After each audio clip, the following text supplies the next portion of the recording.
करते हैं और बात बिहार से मुख्यमंत्री नीतीश कुमार ही करते हैं। लगातार इंडिया एयरलाइंस के संचालन नीतीश कुमार को बीजेपी और एनडीए की तरफ आने वाले हैं, शामिल होने वाले हैं, इस तरह की बयानबाजी जो है अक्सर अब देखने को मिल रही है और अटकलें लगाई जा रही है कि भाजपा में फिर से नीतीश कुमार शामिल हो सकते हैं। और इसको लेकर पशुपति पारस ने भी कुछ अपनी तरफ से प्रतिक्रिया दी है। खुलकर तो सामने नहीं आया है, लेकिन क्या कहा वो भी सुनिए पशुपति पारस को। व्यक्ति बलवान नहीं होता, समय बलवान होता है। समय का इंतजार करिए। क्या रुपेंद्र जी, समय का इंतजार कीजिए, जो भी होगा वो अच्छा होगा। व्यक्ति बलवान नहीं होता, समय बलवान होता है। समय का इंतजार करिए। क्या रुपेंद्र जी, समय का इंतजार कीजिए, जो भी होगा वो अच्छा होगा। नीतीश जी आ जाएंगे। तो पशुपति पारस जो है नीतीश कुमार का बीजेपी में स्वागत कर रहे हैं और कह रहे हैं कि समय का इंतजार करिए, समय बड़ा बलवान होता है, समय ही सब कुछ बताएगा। तो ये जो अटकलें लगाई जा रही हैं और ये जो एक छोटा सा मैसेज छोड़ा गया है पशुपति पारस की तरफ से, कल हम लगातार चर्चा कर रहे थे कि वो इंडिया एयरलाइंस को इतनी जल्दी नहीं छोड़ने वाले हैं, लेकिन लगातार एक नहीं बल्कि लगातार और बार बार इस तरह की प्रतिक्रियाएं और सामने आ रही हैं कि एनडीए और बीजेपी में नीतीश कुमार का जो झुकाव है वो ज्यादा नजर आ रहा है और हो सकता है वो शामिल हो जाए। देखिए, ये अटकलें ही हैं। एक्चुअली मैंने कल भी बोला आपको कि इस तरह की चीजें होती रही। हालांकि राजनीति में मैं बार बार यही कह रहा हूं कि कोई भी भविष्यवाणी करे तो वो रिस्की होता है। तो यहाँ भी रिस्क है कि अगर मैं बोलूं कि नहीं वो आएंगे तो भी कहना बड़ा मुश्किल है। लेकिन जो अभी जिस तरीके से चल रहा है जी, ये मतलब आप इसे ये भी अगर मैं कहूं कि देखिए, अगर उनको भाजपा में आना ही होता जी, तो वो इतना तामझाम करने ही नहीं जाते, वो ऐसे ही आ जाते। अब दूसरी चीज, अगर संयोजक नहीं बनाया गया तो सिर्फ इस कारण से वो जो है वो भाजपा के साथ आ जाएंगे तो उनकी विश्वसनीयता पूरी तरह से खत्म हो जाती है। और हर कोई जो भी देखिए, राजनीति में सब कोई जब आता है तो उसको अपनी इमेज की बहुत बड़ी चिंता होती है। वैसे कंडीशन में मुझे नहीं लगता कि नीतीश कुमार इतनी जल्दी कोई फैसला लेने वाले हैं।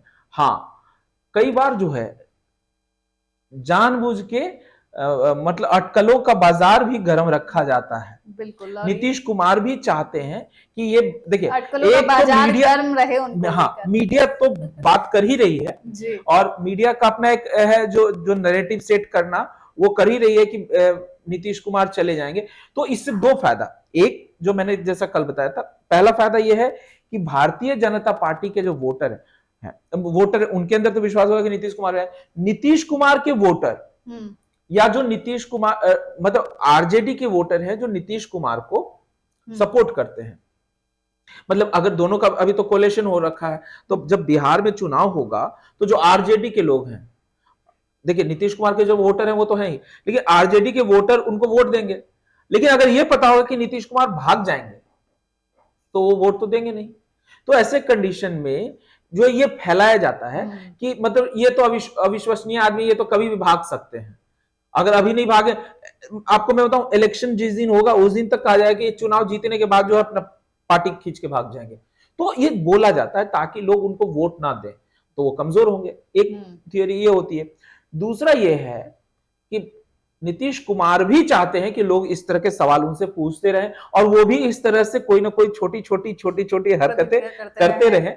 इससे जो है अटकलों का बाजार गर्म रहेगा, मीडिया में उनकी चर्चा चलती रहेगी। तीसरा जो फायदा होगा वो ये कि इससे जो है जो इंडिया गठबंधन है, आरजेडी है, इन लोगों को इससे उनका महत्व भी महत्व बना रहेगा, या कहीं ना कहीं लोगों को लगेगा कि हाँ, अरे ऐसी चीजें हो रही है, अगर ये चले जाएंगे तो कहीं ना कहीं पार्टी को नुकसान होगा, गठबंधन को नुकसान होगा।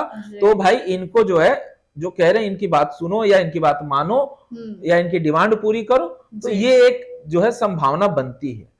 अब देखिए, जैसे मैंने बताया था कि इन सब चीजों में अभी तो है, सबने कहा कि प्रधानमंत्री का मुद्दा नहीं है, संयोजक मुद्दा नहीं है। तो आज की डेट में सभी कोई अपने आप को प्रेजेंट करने में लगा हुआ है। और अभी जिस तरह से चल रहा है, मुझे लग रहा है कि सबसे ज्यादा तेजी से जो है भाग रहे हैं वो राहुल गांधी भाग रहे हैं, बहुत तेजी से जा रहे हैं। जिस तरीके से उन्होंने पहले भारत जोड़ो यात्रा की, उसके बाद अब खासतौर से तो ये अगर तेजी लाजमी भी है क्योंकि चुनाव देखा जाए सर देखिए, पर है। चुनाव है तो बाकी भी पार्टियां हैं, लेकिन इनको देखेंगे तो बहुत ज्यादा अब एक्टिव हो रहे हैं। मैंने आपको बताया कि लग रहा है ऐसा कि अब हाँ, ये भी खड़े हो रहे हैं, जैसे अभी तक माना जा रहा था कि नहीं, लेकिन इनका जो एक्शन है, जैसे वो वहां गए, फिर आप देखेंगे कि वो ट्रैक्टर पे चले गए, फिर वो लद्दाख चले गए बाइक से, जी। फिर जो है अभी कूली बन गए। तो ये जो इमेज बिल्डिंग का जो काम हो रहा है, उनका जो पीआर का जो काम चल रहा है, फिर जाके जिस तरह से उन्होंने दानिश अली जी को गले लगा लिया, तो ये चीजें देखिए, इमेज बिल्डिंग तो होती है। जब 2014 से पहले जो है मोदी जी की भी इमेज बिल्डिंग हुई थी, यही चीजें अब यहां हो रहा कि ये जो एक स्टेटमेंट है कि मोहब्बत नफरत की बाजार में मोहब्बत की दुकान, तो अब इससे कहीं ना कहीं नीतीश को भी अपने अंदर लगने लगा है कि ये तो उभरते हुए जा रहे हैं, तो दावेदारी में कहीं ना कहीं वो भी तो पिछड़ेंगे। तो ये जितना भी चलेगा, तो इससे नीतीश को भी लग रहा है, मुझे लगता है कि नीतीश कुमार जी को भी लग रहा है कि इससे जो है उनको फायदा ही है, इसलिए वो भी जो है इस तरह की चीज हो सकता है। कल आप देख लें कि किसी भारतीय जनता पार्टी के मतलब जो भी तमाम नेता है उनके घर चले जाए, या वो हो सकता है बर्थडे पे विश कर दे, या कुछ भी ऐसा चीज जो है अभी नीतीश कुमार कर सकते हैं, क्योंकि इससे जो है अटकलों का बाजार गर्म रहेगा और लोगों के मन में ये रहेगा कि अगर ये चले गए तो बिहार की राजनीति का जो सबसे बड़ा प्रभाव ये है, मतलब समीकरण है कि 3 पार्टियां, भारतीय जनता पार्टी, जेडीयू और आरजेडी, जो 2 पार्टी एक साथ रहेगी वो बिहार जीतती है। ये वहां का वो रूल है। बाकी जितनी सारी बैठकलें, जितने भी पंडित लोग बोल दे, मतलब राजनीतिक पंडित की बात करो, लोग बोल दें कि ये कारण था, ये कारण था, ऐसा कारण था, वैसा कारण था, अभी तक यही दिखा है कि 90s के बाद, पहले तो मतलब एक तरफा जो है वो आरजेडी जीतती आ रही थी, मतलब लालू जी जीत रहे थे, लेकिन जब से मतलब नीतीश आए उसके बाद से जो 3 सत्ता का केंद्र बने, उससे पहले समता पार्टी थी, तब जब जेडीयू समता पार्टी थी उस समय से ही एक बट गया है। अब जो है ये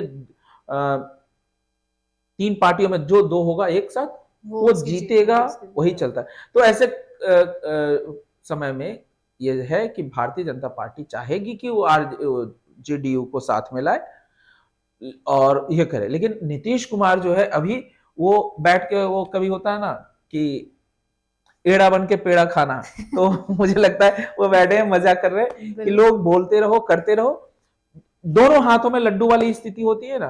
अभी वो इंडिया गठबंधन के को भी जो है वो मतलब बोल सकते हैं, भारतीय जनता पार्टी को में अभी अलग अलग लोग अलग अलग तरीके से फील्डिंग करेंगे, लेकिन जिस दिन जाना होगा, नीतीश कुमार वो जो शुरू से उनका चला रहा है कि वो बाकी नेताओं से बात ही नहीं करते, वो बात करेंगे तो सीधे या तो अमित शाह से बात करेंगे या तो फिर मोदी जी से बात करेंगे। बाकी सारी जो सेकेंड लाइन के हैं, ये जो सुशील मोदी हैं या जो गिरिराज गिरिराज सिंह है, इनसे कभी बात करेंगे ही नहीं वो, तो इनके बोलने से बहुत ज्यादा प्रभाव पड़ने वाला भी नहीं है। तो इसलिए इस तरह की चीजें वहां चलती रहेगी। अटकलों का बाजार लगातार गर्म करने की कोशिश नीतीश कुमार की तरफ से भी लगातार होती रहेगी।